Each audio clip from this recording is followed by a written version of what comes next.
하늘을 품은 한자 주역으로 풀다.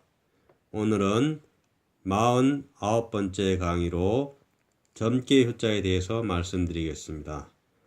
점괘효자는 우리 교재에 177에서 178쪽에 나옵니다. 이 점괘효자는 다들 점괘효자라고 알고 있는데 저는 이것을 계요효자라고 말씀드리겠습니다. 주역에서는 도를 표사하는 게 배가 있고 그 다음에 효가 있습니다. 그래서 개와 효인데요. 그래서 이 효자를 계요효자다 이렇게 말씀드리겠습니다. 우리가 이걸 보통은 사길효자다, 점괘효자라고 이렇게 부르는데요.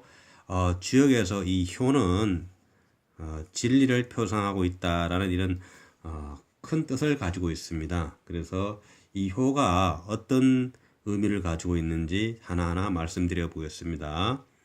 첫 번째는 효 하나가 구성된 양효와 음효입니다. 이것은 양효고 이것은 음효죠. 그래서 음향효를 나타내고 있습니다. 두 번째는 효가 3개로 구성된 8개가 되겠습니다. 그 3효 단계인데요. 이것을 3효 단계라고 표현할 수 있겠습니다. 이 3효 단계는 건곤, 감리, 진손, 간태라고 해서 이것은 8개라고 얘기할 수 있겠습니다. 세 번째는 이 효가 6개로 구성된 거죠. 예를 들면 중천건계입니다. 이 그림을 갖다가 중천건계라고 하는데요. 중천건계란 말은 하늘이 거듭됐다 이 말입니다. 하늘이 거듭된 건계다. 그래서 중천건계라고 6효인데요. 이것을 갖다가 6효계라고 해서 6효 중계라 이렇게 부르고 있습니다. 이렇듯이 효를 통해서 역도를 표상하는데 한효를 통해서는 양효와 음효 이것을 통해서 이것은 음양의 원리, 그러니까 주역에서 말하는 음양지도라는 말이 있거든요. 음양 원리를 표상하고 있고요. 그 다음에 효가 3개가 모인 3효 단계는 8개인데 사실 이것을 통해서는 천인지의 삼재지도의 원리를 나타내고 있습니다. 이것이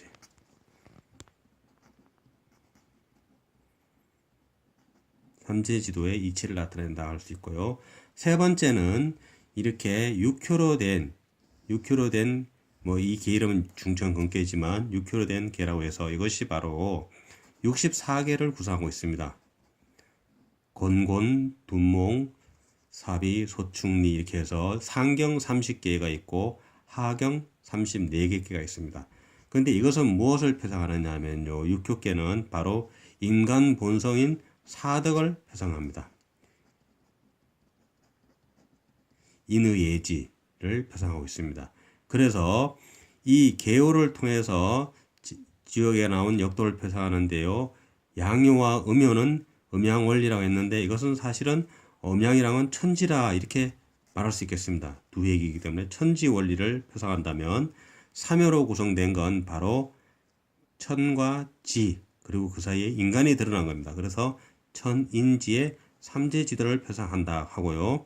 마지막에 6효로 구성된 것은 바로 이 3효에 나타낸 인간의 도덕적 본성이 뭐냐 이것을 드러내는 방법으로서 6효 중계가 구성되어 있습니다. 그래서 사덕을 표상한다고 이렇게 말씀드릴 수 있겠습니다.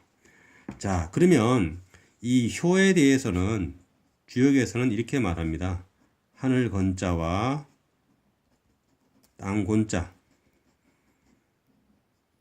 건곤지도를 표상한다고 말합니다. 그래서 하늘의 십과 땅의 십 이것이 합쳐서 하늘도 작용하고 땅도 작용한다. 이래서 계효자가 된 걸로 이해하시면 되겠습니다. 이 이야기는 계사하편 제1장에 나옵니다. 제1장에 효가 바로 건곤지도 10과 10 그것이 작용들하는 원리를 표상하고 있다라는 얘기를 하고 있습니다. 자, 그러면 대표적인 글자를 한번 보겠습니다. 우리가 지금도 공부를 하고 있죠. 공부를 하고 있는 게 바로 한자로는 배울학자죠. 배울학자를 한번 분석해 보겠습니다. 자, 요 양쪽에 들어간 거는 돼지머리개입니다. 양손을 나타냅니다. 가운데 들어가는 거 보이시죠? 계효자. 진리 그 자체입니다. 근데 그것을 책상에서 어린 자식이 배우는 겁니다. 그래서 책상에서 어린 자식이 양손으로 진리를 잡고 있는 것이 바로 배움입니다. 그 배움은 바로 진리를 배우는 것이 의미가 있는 것이죠. 그러니까 공자께서 논어 첫머리에서 하기 실습지 해서 배울 학자로 시작하잖아요. 그렇듯이 바로 배움의 의미가 있다라는 의미를 드리고요. 논어의 의미는 배움이 있다는 것을 말씀드리고 그 다음 글자를 한번 보겠습니다. 또 시원할 상자.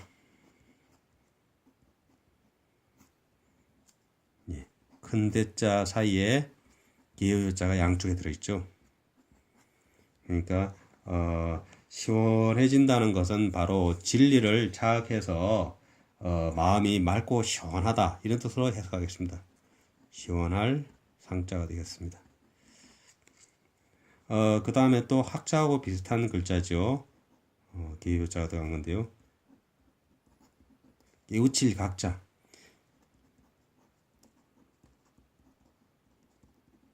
깨우칠 각은 양손으로 진리를 잡고 책상에서 보는 겁니다. 자기 손에 잡아 있는 진리를 이게 보는 게 각입니다. 그래서 사실은 본다는 거에서 우리가 불교에서는 자각하는 것을 견성이라고 하잖아요. 자기 본성을 보는 것을 깨우친다 이렇게 말하고 있습니다. 그래서 견성의 견이나 이 볼각자, 깨우치각자의 견도 진리를 본다고 했을 때의 의미로서 사용되고 있습니다. 그래서 우리는 그 계효효자를 볼 때는 하늘의 뜻과 땅의 뜻을 드러나고 있고 작용하고 있다는 것으로 이해하시면 좋겠습니다.